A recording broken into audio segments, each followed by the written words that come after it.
The television moment unfolded without warning and immediately sent shockwaves across media circles as Megyn Kelly opened her live broadcast with a claim that stunned viewers. According to Kelly, images linked to Meghan Markle's early social years had resurfaced, photos she said were connected to private Soho House gatherings long before Meghan joined the royal family. Kelly framed the segment as a discussion about public image, transparency, and the power of media narratives, but the impact of the revelation was instant, triggering intense debate across social media and news platforms within minutes of the show going live. Before we continue, please hit the like button, subscribe to the channel, and turn on the notification bell for updates. Kelly told her audience that the images, which she described as previously unseen by the wider public, had circulated quietly for years among industry insiders. She emphasized that her decision to discuss them on air was not about humiliation, but about what she called a growing pattern of carefully curated storytelling surrounding Meghan Markle's past. Kelly stated that public figures who build their influence on moral authority and victimhood, in her words, inevitably invite scrutiny when contradictory material emerges. Throughout the broadcast, Kelly was careful to frame her commentary as a reaction to what she described as leaked material rather than personal attacks. She explained that the photos allegedly dated back to the period when Meghan was socially connected to elite circles in London and Toronto, including the private members-only Soho House network. Kelly claimed these images painted a picture that clashed with the wholesome, tightly managed persona Meghan later presented to the public, especially after entering the royal spotlight. As Kelly spoke, she repeatedly reminded viewers that celebrities often reinvent themselves, and that reinvention alone is not a crime. However, she argued that problems arise when past associations are aggressively denied or portrayed as media fabrications.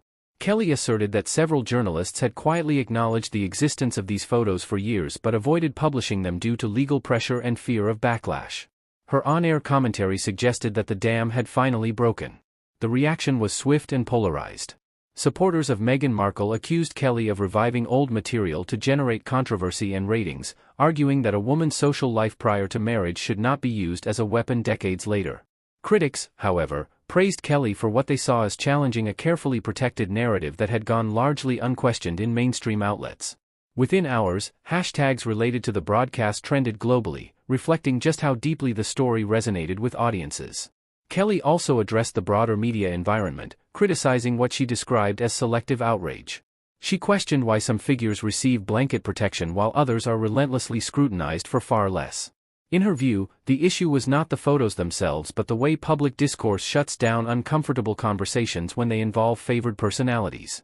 She argued that the same media institutions that demand transparency from politicians and business leaders suddenly adopt silence when celebrities aligned with certain cultural narratives are involved.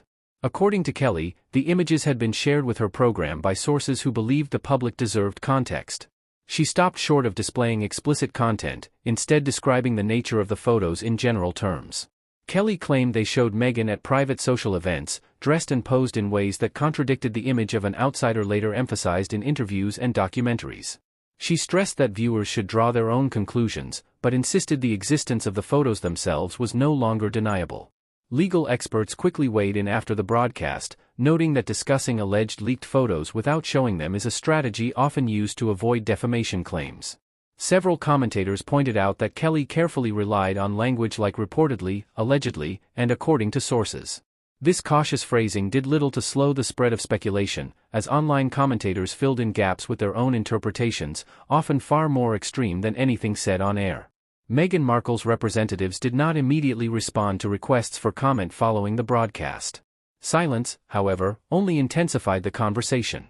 Supporters argued that no response was necessary because the story recycled old rumors.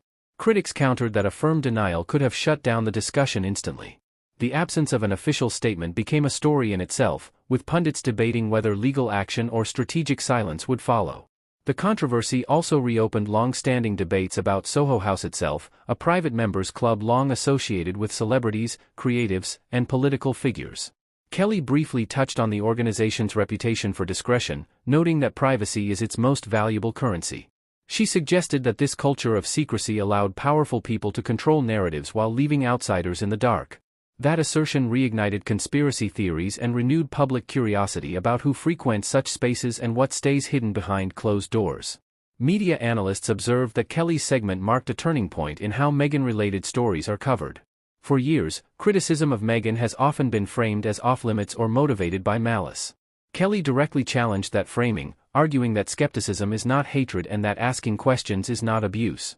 Whether viewers agreed or not, the broadcast undeniably shifted the tone of the conversation. As the hours passed, clips from the show circulated widely, often stripped of nuance. Some accounts portrayed the segment as a full exposé, while others accused Kelly of character assassination. The truth, as often happens, lay somewhere in between. Kelly did not claim criminal behavior or wrongdoing. Instead, she questioned authenticity and narrative control, themes that resonate strongly in an era dominated by personal branding and curated identities. By the next day, the story had expanded beyond Kelly herself. Other commentators, both supportive and critical, weighed in with their own perspectives. Some journalists questioned why similar scrutiny is rarely applied to male public figures' pasts. Others argued that Megyn's influence and moral positioning make her a legitimate subject of examination. The debate exposed deep divisions over feminism, media ethics, and accountability. What remains clear is that the broadcast struck a nerve. It tapped into widespread frustration about perceived double standards in media coverage and the growing gap between public image and private reality. Whether the photos themselves ever surface publicly may ultimately matter less than the questions Kelly raised about who gets protected, who gets challenged, and why. As this story continues to unfold, viewers are left to decide what they believe and what standards they expect from public figures and the media that covers them. Should past associations be fair game when someone builds a brand on transparency and truth? Or should reinvention grant a clean slate, free from retroactive judgment? These are not simple questions, and reasonable people can disagree.